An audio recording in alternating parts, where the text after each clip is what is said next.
Hi, friends. Today we're going to read Thomas the Tank Engine and the Big, Big Bridge. So I'm going to share my screen.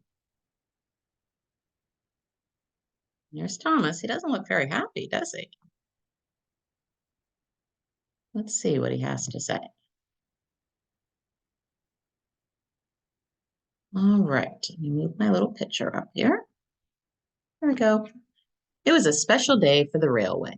We're here to launch the new rail line through the mountains of Soder, Sir Topham Hatt announced. Today we open the Big, Big Bridge. What wonderful news! Everyone cheered. The mountains were beautiful. The people of Sodar couldn't wait to visit them. Everyone wanted to see the Big, Big Bridge. It had towers so high the tops touched the sky, and the valley beneath was so deep that when you were on the Big, Big Bridge, you could barely see the ground. Thomas was excited about the new rail line. This really is a special day, he said happily. Then Henry chugged up to Thomas. The big engine frowned. I don't want to go to the mountains, Henry said nervously. It's windy up there, very, very windy. Henry didn't like the wind. Henry didn't like rain or snow or hail either. You're a big engine, Henry, Thomas said. You shouldn't be afraid of a little wind. But Henry was afraid, and that made Thomas a bit afraid too. Gordon, Henry, Thomas, hitch up your coaches, called Sir Topham Hatt. It's time for your first trip to the mountains. Percy and James were glad they didn't have to go to the mountains. They were afraid to cross the Big, Big Bridge, too. There's nothing to be afraid of, Thomas insisted, in a voice loud enough for Percy and James to hear. It'll be easy to cross the Big, Big Bridge. Thomas and Henry chugged to the platform. Gordon, the express engine, was already there. His coaches were full of passengers. Annie and Clarabelle were soon hitched behind Thomas. Hurry, hurry, they called. All aboard, cried the conductor. Sir Topham Hatt turned to the crowd and waved his hat one last time. Toot, toot, Gordon whistled. Follow me. In a burst of steam, the big blue engine was off. Soon the trains were rolling through the countryside in a long line. Gordon took the lead. Behind him chugged Henry, and then, because he was the smallest, came Thomas. All along the way, people came out of their houses and cheered when they saw the trains go by. At the foot of the mountain, Henry slowed to a crawl. These mountains are much too high, he moaned. I can't go. I'm afraid of heights.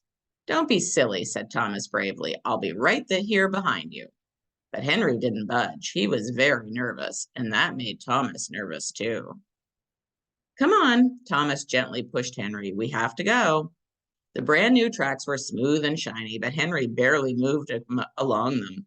The truth was, Henry didn't want to reach the top of the mountain because then he'd have to cross the Big, Big Bridge. If Percy and James and Henry are all afraid, thought Thomas, maybe I should be frightened too.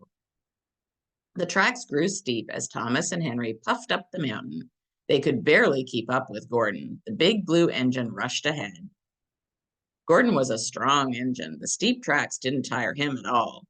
Wait for us, Henry called, but Gordon climbed higher and higher until he was out of sight. I don't think I can make it, Henry groaned, his steam giving out at last. This mountain is too steep. Keep going, Thomas urged him. We can't let a little mountain stop us. But Thomas was having trouble chugging up the steep mountain too, and he was beginning to worry about crossing the Big, Big Bridge. Finally, Thomas and Henry arrived at the top of the mountain. There it was, the Big, Big Bridge, and it was high. It was windy up there too, very windy. I won't go, Henry declared. But we have to cross, Thomas said bravely. Our passengers want to see the mountains on the other side. Hurry, hurry, Annie and Clarabelle cried. The coaches were so excited that Thomas had trouble keeping them in line. Thomas searched the tracks ahead. Gordon was nowhere to be seen. He had already crossed the bridge and rolled into the mountains beyond. Thomas and Henry were alone. I'll go first, Thomas said at last. Then you can follow me, Henry. If the wind blows, close your eyes, Henry said. That way you won't see anything scary. Click, clack, click, clack, click, clack. Thomas began to cross the bridge. Thomas looked up. He could see cottony clouds touching the top of the bridge. Nervously, he looked down, but the bridge was so high he couldn't see the ground. A sudden gust of wind shook the bridge. This scared Thomas, and he closed his eyes so tightly that he couldn't see where he was going. Click, clack, click, crash. Thomas came to a sudden stop. He opened one eye for a quick peek. Oh no, he cried. His wheels were off the track. Are you all right, Thomas? Called Henry. I'm stuck, Thomas said glumly. I couldn't see where I was going, and my front wheels have jumped the track. Just then, Gordon returned. He frowned when he saw Thomas stuck in the middle of the bridge. Go find Harold, Gordon called to Henry. Relieved, Henry backed down the mountain to find the helicopter. Thomas kept his eyes closed. He was too afraid to look. But inside his coaches, the passengers enjoyed the wonderful view.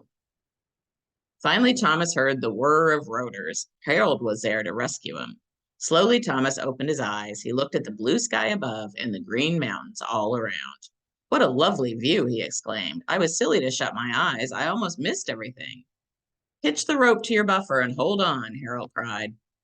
In no time at all, Harold had lifted Thomas back onto the tracks. Thomas backed up to where Henry waited. Come on, Henry, said Thomas. The view is spectacular. I should never have been afraid. With that, Thomas turned and chugged happily across the big bridge. Henry watched in wonder. If he's not afraid, maybe I shouldn't be either, Henry decided. Slowly, the big green engine made his way across the bridge, too. Soon, Thomas and Henry arrived at the station house. The mountains were really lovely. Everyone was happy to see them, but Thomas was the happiest of all. He was proud that he had crossed the big bridge. So he was very brave, wasn't he?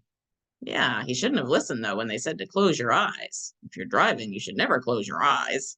But I'm glad they rescued him and helped him across the big bridge. All right. I hope you have a great day, friends, and I hope you like the Thomas story. All right. Bye-bye.